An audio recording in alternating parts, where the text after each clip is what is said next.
Welcome to Accelerate My Practice, New Year's edition, a little bit late. You know, I'm shooting this one today because I got a phone call recently from Dr. Dave, a client of mine, who was talking about some book he had read and talking about a pre-mortem, as it was phrased in this book. And I don't recall the author of the book, the title of the book, so I'm not trying to steal anyone's content. I can only reference it that much. But he was talking about how do you do a pre-mortem, if you will, planning ahead for the year. And it's a great bit of content that I don't know if I've ever shot it quite in that context, because the way I've always explained it is it's about anticipation.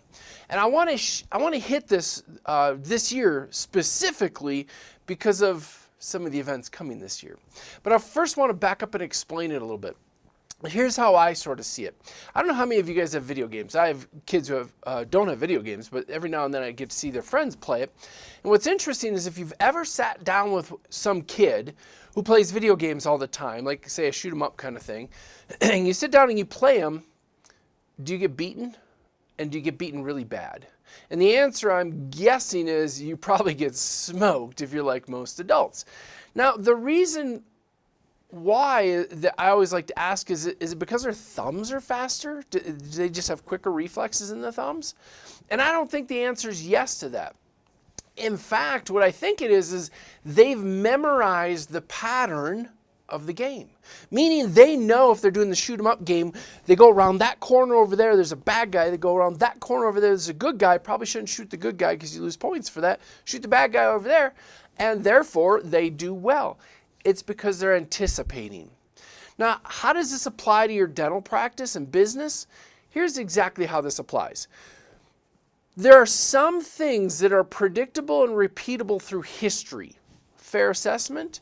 So as an illustration, this year, likely to be one of the most contested election years ever. I mean, I suspect people have probably said that all through history. But it's safe to say with all the circumstances of this election, it's probably going to be contested. And I'm not trying to get political. I don't care if you like this side or that side of the alley. Doesn't matter to me relative to this because, quite frankly, I don't care who wins. It'll probably be contested.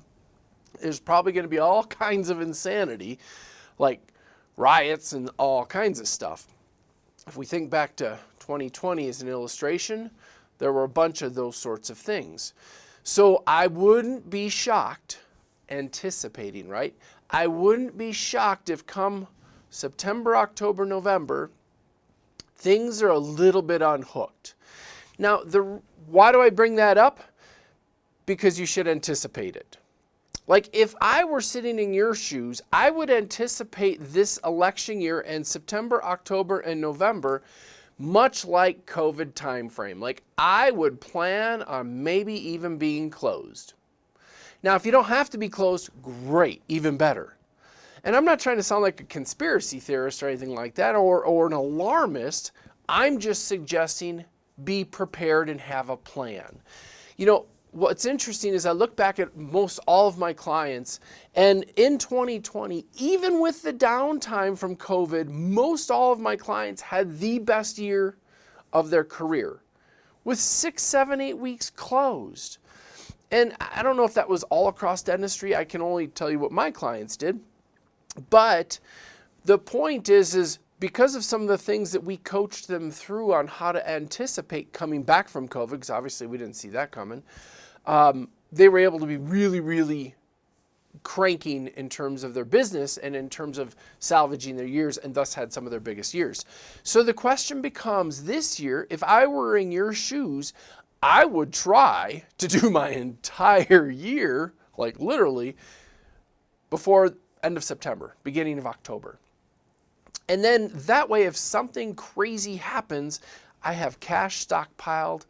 I have resources in place to where I'm not hurting if I do need to close, if the world gets nuts, especially for those of you that live in some of the bigger cities. If you live more rural, probably not such a big concern.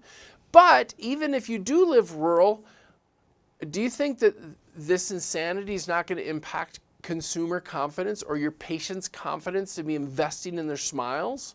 I don't know how it doesn't. I really don't. So my 2 cents in this would be, I would anticipate this being a really wacky year. I would do all the business I possibly could. Like, I don't know if I'd take many vacations in the first half of the year because I would want to just go out and crank and crush it in such a way that if I do have downtime in October, November, it doesn't bother me.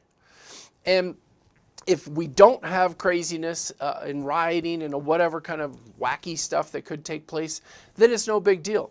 Fabulous. Take time off, don't take time off, have a record year. You have many, many options in that case. But if you don't anticipate, much like the kid playing the shoot 'em up game, and you go around the wrong corner and pull the trigger on what ends up to be the good guy in the shoot 'em up game, you just get hit and you lose points. And all I'm trying to do is help you gain more points now and early, to use this gaming metaphor, such that if the year becomes weird, it doesn't impact you. Now, if you need some help trying to figure out how to do that, like how in the world do I do 12 months of business in 9 months, or whatever the example might be for you, give me a call.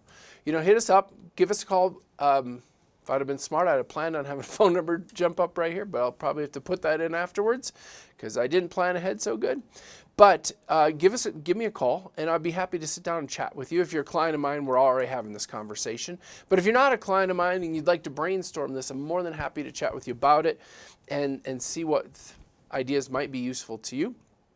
But anticipation is the key to long-term success, for sure. No doubt about it. I don't care if it's in the gaming world, if it's in the business world, if it's with children and parenting, with employees. The skill of anticipation is a game changer. So, do me a favor, sit down, take Dr. Dave's advice, do a pre-mortem, if you will, on your year, plan ahead such that you can have a breakout, amazing year, regardless of what the political climate becomes or what happens in this wacky world that we now live in. And I think you'll have an outstanding year. Hope you find this to be helpful. Look forward to hitting you with some more topics. If you got any suggestions, do us a favor, shoot us an email and tell us what you'd like to hear content on, and we'll get it recorded for you. Darren at Accelerate My Practice is one way you can hit me up. And love to get more ideas to shoot to be useful to you. Hope you all have a great day.